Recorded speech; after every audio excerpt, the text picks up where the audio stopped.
Hello दोस्तों, क्या हाल चाल। स्वागत है आप सभी का जहां पे टीचर आपको कॉन्सेप्चुअली पढ़ाते हैं और कॉन्फिडेंटली जीना सिखाते हैं। तो गाइस, आज हम लेक्चर नंबर 3 पढ़ने वाले हैं साइंस का, class 10th science lecture number 3। तो स्टार्ट करते हैं दोस्तों लेक्चर नंबर 3। और बेटा चैप्टर का नाम था केमिकल रिएक्शन एंड इक्वेशंस। तो सबसे पहले बेटा मैं आपको बता दूं कि इस चैप्टर में हमने अभी तक क्या पढ़ा है। इस चैप्टर में सबसे पहले हमने पढ़ लिया बेटा केमिकल रिएक्शन। तो केमिकल रिएक्शन क्या होता है, इसके लिए आपको लेक्चर नंबर 1 देखना पड़ेगा। लेक्चर नंबर 1 जाके देख लीजिए आप लोग केमिकल रिएक्शन के बारे में, ठीक है। सेकंड नंबर पे बेटा केमिकल रिएक्शन के हमने कैरेक्टरिस्टिक्स पढ़े थे। तो इसके कैरेक्टरिस्टिक्स क्या होते हैं बेटा, ये आप लेक्चर नंबर 2 में जाके देख लीजिए, ठीक है। और आज हम लेक्चर नंबर 3 में कुछ बेसिक बातें करेंगे और उसके बाद हम टाइप्स ऑफ रिएक्शन सीखने वाले हैं। तो कुछ बेसिक चीजें और तो मतलब कुछ बेसिक बातें, ठीक है, और प्लस में टाइप्स ऑफ रिएक्शन के बारे में हम लोग सीखेंगे। तो एक एक करके मैं सारी चीजें समझा देता हूँ कि हमने क्या सीखा था। आते जरा बेटा, सुनना जरा ध्यान से। आप मुझे क्या समझाते थे, आप कहते थे सर कोई ए नाम का सब्सटेंस है और कोई बी नाम का सब्सटेंस है, ये दोनों मिलकर एक सी नाम का सब्सटेंस बना रहे। दो सब्सटेंस है और दो सब्सटेंस मिलकर बेटा एक नया सब्सटेंस बना रहे। तो इसको हम क्या बोलते थे, इसे हम रिएक्टेंट बोलते थे, इसे हम रिएक्टेंट बोलते थे। और इस वाले सब्सटेंस को हम प्रोडक्ट बोलते थे। क्लियर है। तो इसे रिएक्टेंट बोलते थे और इसे प्रोडक्ट बोलते थे। तो आइए इसकी डेफिनेशन समझ लेते कि कैसे क्या चीज होती है। और आपने एक और बात बताई थी कि ये जो रिएक्टेंट का मास होता है और प्रोडक्ट का मास होता है, ये दोनों बराबर होते हैं। जो रिएक्टेंट का मास होता है और प्रोडक्ट का मास होता है, ये दोनों बराबर होते हैं according to law of conservation of mass. क्योंकि law of conservation of mass क्या कहता है, mass can not be created not be destroyed, right. तो आगे चलो मैं एक एक करके तुमको समझाता हूँ कि सारी चीजें क्या है। तो अगर आप देखेंगे तो सुनना बेटा ध्यान से, ये देखिए। तो सभी लोग देखो, सबसे पहले क्या लिखा है बेटा, यहां पर अगर आप देखो तो रिएक्टेंट, ये देखो आप थोड़ा सा नीचे लेके आओ, ये देखो, इसको चेंज कर लो सर। तो देखो मैं चेंज कर लेता हूँ, समझना ध्यान से।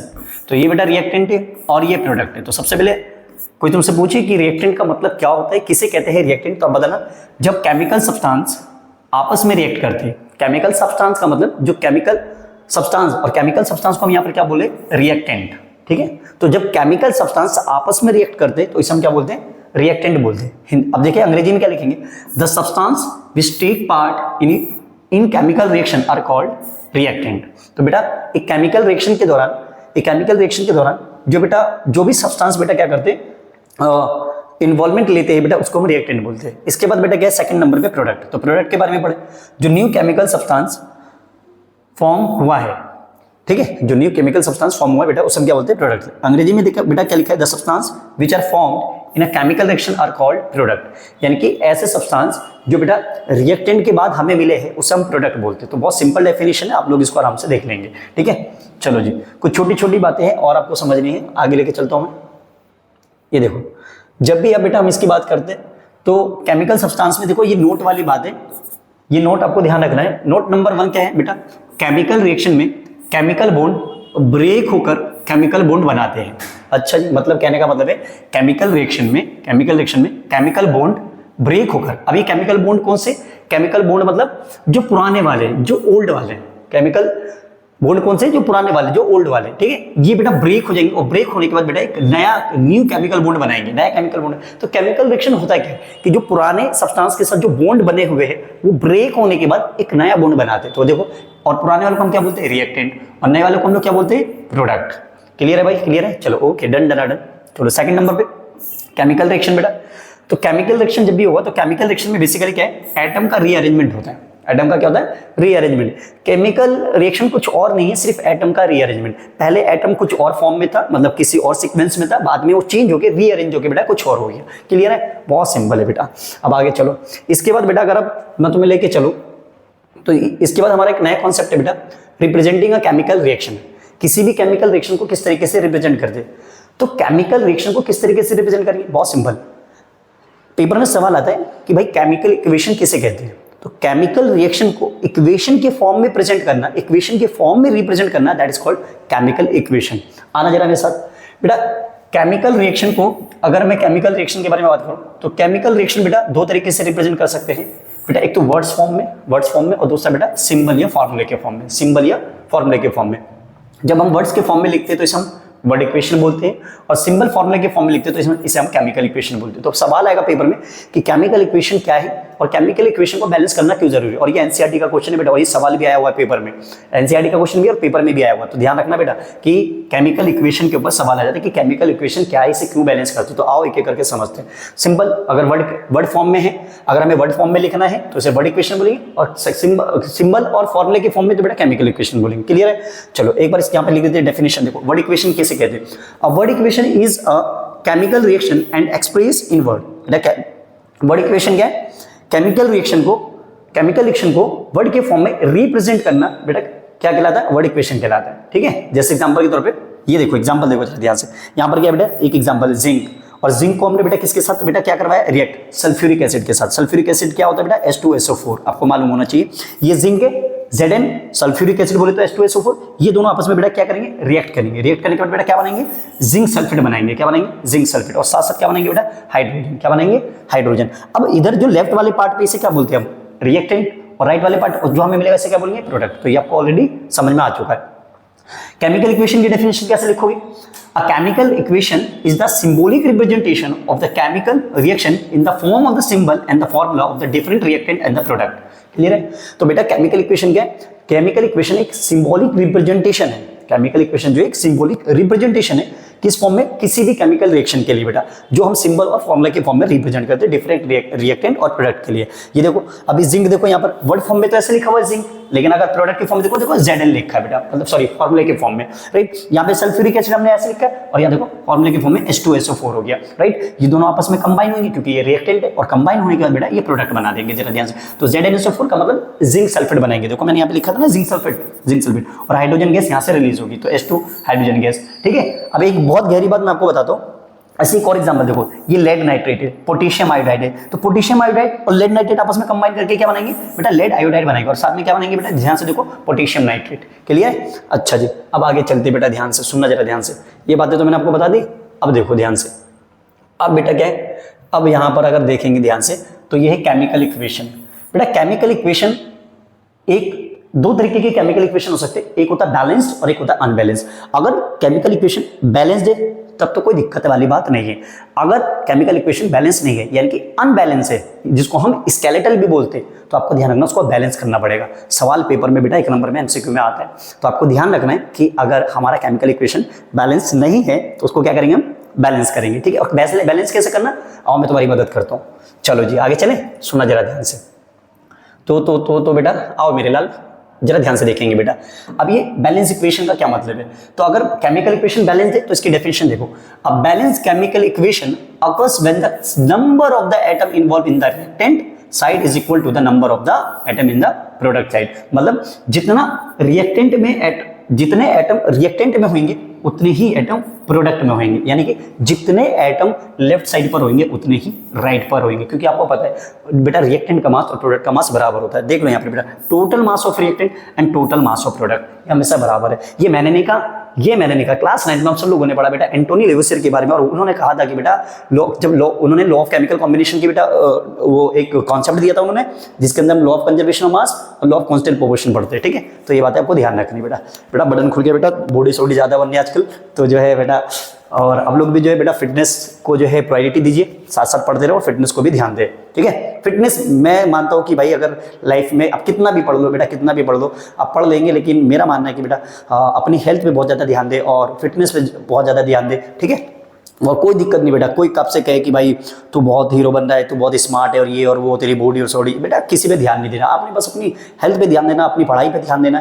ठीक है, पढ़ते रहो और साथ साथ अपनी हेल्थ को फिट रखो, अच्छी खासी बॉडी बनाओ, कोई दिक्कत वाली बात नहीं। ठीक है, आ जाओ जी सर ज़्यादा भावुक हो गए अब तो कोई बात नहीं, आ जाती आज बेटा मेरे लाल। अब देख इधर देख, अनबैलेंस केमिकल इक्वेशन क्या होता है?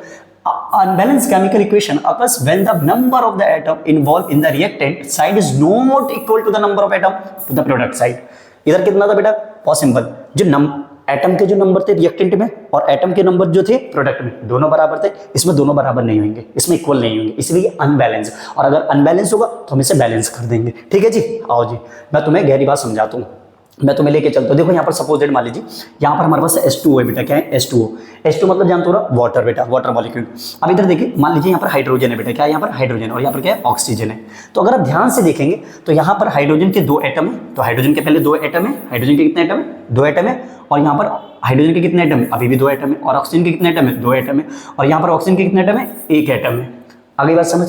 अब जरा यहाँ से देखो, हाइड्रोजन के तो 2 एटम है, ये दोनों बराबर, हाइड्रोजन के तो दोनों एटम है, ये दोनों बराबर, लेकिन ऑक्सीजन के बैलेंस नहीं है, इधर 1 है इधर 2 है। बहुत सिंपल, या तो ये 2 है, इस ऑक्सीजन को 2 बना लो, है ना, इसके एटम को 2 बना लो, या फिर इसको 1 बना लो। बहुत सिंपल। अब क्या तरीके, 2 तरीके, एक होता है मल्टीप्लीकेशन, एक होता है डिवीजन। आओ जरा थोड़ा ध्यान से समझा तो भाई मैं आपको क्या समझा रहा हूँ, सुनना जरा ध्यान से बेटा, बहुत ईजी है, बहुत ईजी है। आओ मैं आपको क्या समझा रहा था बेटा, मान लीजिए बेटा अपने पास क्या है, H2O है, वाटर है बेटा, ठीक है, और अपने पास इधर हाइड्रोजन है, और इधर क्या बेटा ऑक्सीजन है। अब जरा ध्यान से देखो कैसे बैलेंस करते हो, बहुत सिंपल टेक्निक है, बहुत सिंपल, बिल्कुल इतना इजी है ना भाई, क्या बताओ, बहुत इजी, मतलब आसानी से कर लोगे। तो इधर देखो, अब इधर देखो, मैं यहाँ पे लिखूँ, एक तो हाइड्रोजन का एटम है बेटा और एक ऑक्सीजन का एटम है। सबसे पहले आपको ध्यान रखना है, जितने भी लेफ्ट में जो एलिमेंट होते हैं उसके नाम लिख लो, और जो राइट में एलिमेंट होते हैं उसके नाम, और मजे की बात है दोनों साइड सेम होंगे, ये ध्यान रखना। इधर भी हाइड्रोजन है और इधर भी ऑक्सीजन। अब एक बात बताओ, यहाँ पे H के नीचे क्या लिखा है, H के नीचे 2 लिखा है बेटा, 2 लिख दो चुपचाप से, मतलब हाइड्रोजन के 2 एटम है, और यहाँ पर कुछ नहीं लिखा, ऑक्सीजन के नीचे कुछ, और बेटा कुछ नहीं होता तो क्या मान लेते, 1 मान लेते। अबे जिसका कोई नहीं उसका कौन, ऊपर वाला नहीं बेटा, यहाँ पे 1 है बेटा, 1 ऑक्सीजन बेटा, ऑक्सीजन का 1 एटम है बेटा, ऑक्सीजन का 1 एटम है, और यहाँ देखो हाइड्रोजन के कितने एटम है, 2, और ऑक्सीजन के कितने एटम है, 2। अब मुझे एक बात बताओ, क्या यहाँ हाइड्रोजन में कोई दिक्कत है, हाइड्रोजन में कोई दिक्कत है, बिल्कुल नहीं है भाई, है दिक्कत, कोई दिक्कत नहीं। यहाँ कितने एटम, 2 एटम है, और यहाँ पे कितने एटम, तो दिक्कत कहाँ पर है बेटा, छेड़ेंगे किसको बेटा, जो बैलेंस नहीं है। जरा ध्यान से देखिए, यहाँ पर 2 एटम है और यहाँ पर कितना है, 1 एटम है, यहाँ है प्रॉब्लम। इधर 2 है तो इधर भी 2 होने चाहिए, और इधर 1 है तो इधर भी 1 होना चाहिए। अब तुम्हारे ऊपर है कि भाई अगर इधर 2 है तो इसको 2 बना लो, और अगर इधर 1 है तो इसको 1 बना लो, सिंपल है। चलो जी, बेहतर क्या है, अगर इधर 2 एटम है तो मैं इसको 2 बना लेता हूँ, तो 2 से मल्टीप्लाई करूंगा, 2 से मल्टीप्लाई करूंगा। अब जैसे बेटा 2 से मल्टीप्लाई करूंगा बेटा, मेरे लाल, मेरे हीरे, मेरे दिल के टुकड़े, अगर 2 से मल्टीप्लाई करूंगा तो ऑक्सीजन कितना बन जाएगा, 2 नहीं बन जाएगा।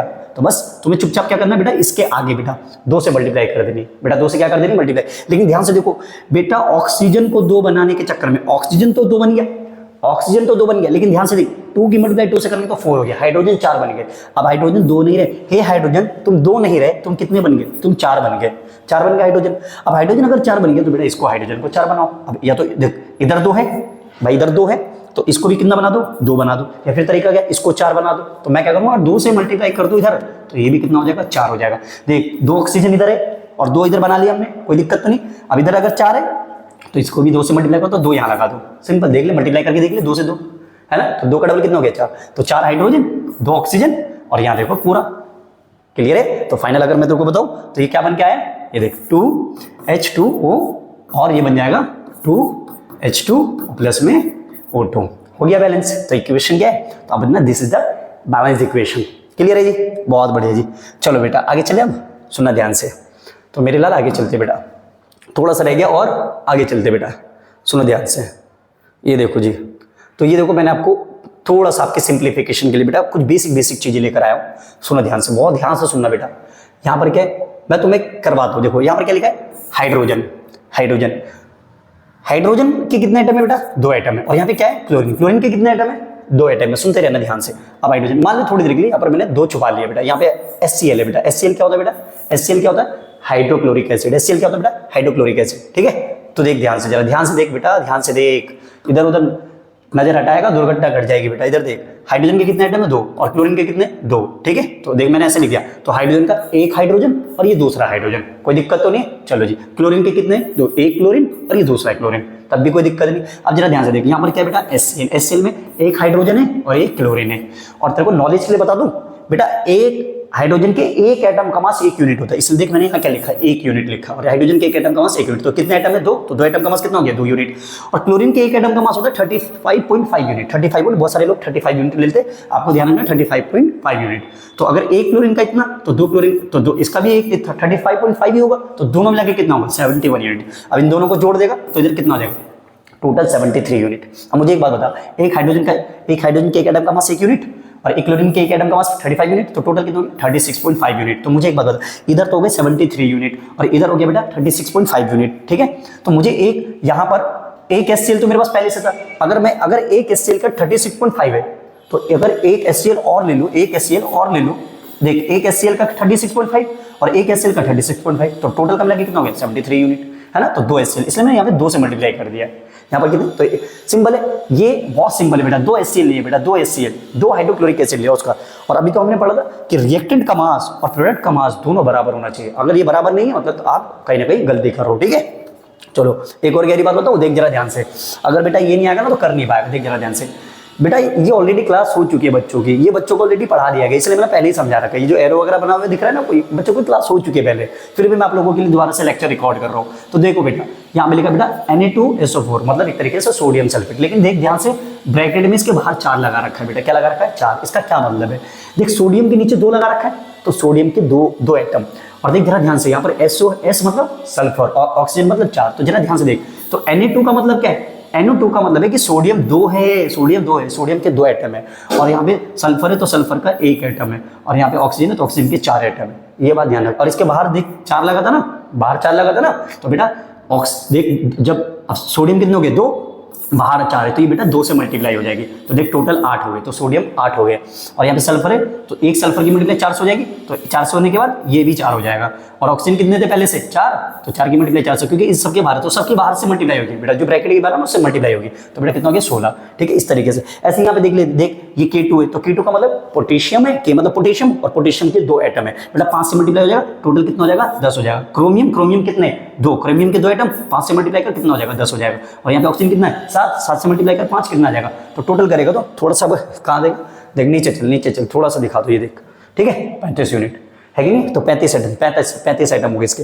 इसे इधर देख, अब इसको कैसे करेगा? जैसे एल्यूमिनियम के नीचे 2 तो 3 का डबल 6 हो जाएगा। क्लियर है? तो ये बातें ध्यान रखनी। चल एक और एग्जांपल दूं, देख बैलेंस करने के लिए। ये एनसीईआरटी का एग्जांपल है बेटा, एनसीईआरटी का एग्जांपल है। देख मैं जल्दी से करके दिखा दूं बेटा। एनसीईआरटी का बहुत बड़ी एग्जांपल है। तो एनसीईआरटी का एग्जांपल क्या है बेटा? आयरन को वाटर के साथ रिएक्ट करवाएंगे। आयरन को अगर वाटर के साथ रिएक्ट करवाएंगे तो देखो क्या मिलेगा? Fe3O4 और प्लस में मिलेगा आपका हाइड्रोजन गैस। तो यहाँ करके दिखा दो। तो मान लीजिए मेरे पास एक है, देख बेटा आयरन है Fe, और बेटा ये वाटर है H2O। अब इसको रिएक्ट करवाएंगे तो बेटा क्या मिलेगा? Fe3O4 मिलेगा, ठीक है बेटा, और साथ में हाइड्रोजन गैस। अब एक बात बता मेरे लाल, एक बात बता, मैं इसको रख कर दूं, एक बात बता तू मुझे। अगर मैं इधर देख तो एक तो Fe है और एक क्या है? हाइड्रोजन है, और इधर क्या है? ऑक्सीजन। इधर भी लिख लो, एक आयरन है और एक ऑक्सीजन के सामने ऑक्सीजन लिखना, और हाइड्रोजन के सामने हाइड्रोजन। देख आयरन के सामने आयरन लिखा है, हाइड्रोजन के सामने हाइड्रोजन लिखा है, और ऑक्सीजन के सामने क्या लिखा है? ऑक्सीजन लिखा है। कोई दिक्कत नहीं। बता यहाँ पर आयरन के कितने एटम है? जल्दी बता, जल्दी बेटा। 1 हो गया, कोई दिक्कत नहीं। यहाँ पर कितने? जल्दी बता बेटा। 3 हो गया। चल यहाँ पर बताओ हाइड्रोजन के कितने? 2 हो गया भाई। हाइड्रोजन के नीचे 2 लगाए ना, तो 2 हो गया बेटा। और ऑक्सीजन का कितना हो गया? 1 हो गया। 1, कोई दिक्कत नहीं होनी चाहिए। इधर आ जा। हाइड्रोजन के कितने? जल्दी बता। 2 हो गया। ऑक्सीजन का कितना? ऑक्सीजन देख ले जरा ध्यान से। ऑक्सीजन के नीचे 4 लगाए ना, 4, तो कितने हो गए? 4। अब एक बात बता, बैलेंस करे बैलेंस? आजा जल्दी से बैलेंस करेंगे। कैसे बेटा? टेक्निक देख कितनी जबरदस्त है। इधर 4 है, इधर 4 है, इसकी मल्टीप्लाई 4 से कर दे, खत्म। कितना आ गया? 4। तो इधर ऑक्सीजन में 4 से मल्टीप्लाई कर, तो ऑक्सीजन देख, ऑक्सीजन यहाँ पे लिखा है ना, तो यहाँ पे 4 से मल्टीप्लाई कर।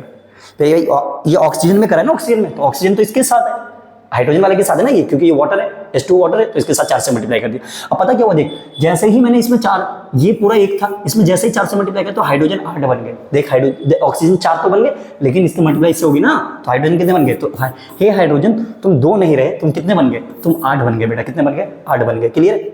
अभी इसको भी बेटा क्या करो? बैलेंस करो। तो 2 इधर है, इधर 8 है, 4 से मल्टीप्लाई कर दे, कितना बन जाएगा? 8। तो इधर हाइड्रोजन में मल्टीप्लाई कर दे, कितने से? 4 से। तो ये 4 से कर दिया मल्टीप्लाई। कोई दिक्कत है? कोई भी दिक्कत नहीं। अब किसको बैलेंस करें? यहाँ पे आयरन कितने? 3 है, Fe3 है, तो इसको 3 से मल्टीप्लाई कर दे, तो 3 से कर, तो आयरन में 3 से मल्टीप्लाई हो गया बैलेंस। ये ले, क्या दिक्कत है? बता, है कोई दिक्कत? इतनी आसान टेक्निक है भाई, मैं तुम्हें क्या बताऊँ। ये बेटा 5 सेकंड लगेंगे आपको बैलेंस करने में, बस तुम मेरे साथ प्रैक्टिस करते चले जाओ। एक पूरा एक लेक्चर बेटा सिर्फ इक्वेशन के ऊपर बैलेंस करवाऊंगा, ठीक है। तो ये सारी चीजें, तो बस ये बातें हो गई। चलो नेक्स्ट चलते आगे। अब देखना जरा ध्यान से, ठीक है। ये देखो कुछ चीजें हैं, ये मतलब वही है कि इसमें मैंने बता रखा है बच्चों को कि कितने जो है हाइड्रोजन के एटम है। क्लियर है? तो ये सारी चीजें हो गई। अब मैं बेटा, अब मैं तुम्हें जो है ये सारी चीजें क्लियर हो गई। अब अगली क्लास में जो है मैं तुम्हें क्या पढ़ाने वाला पता है?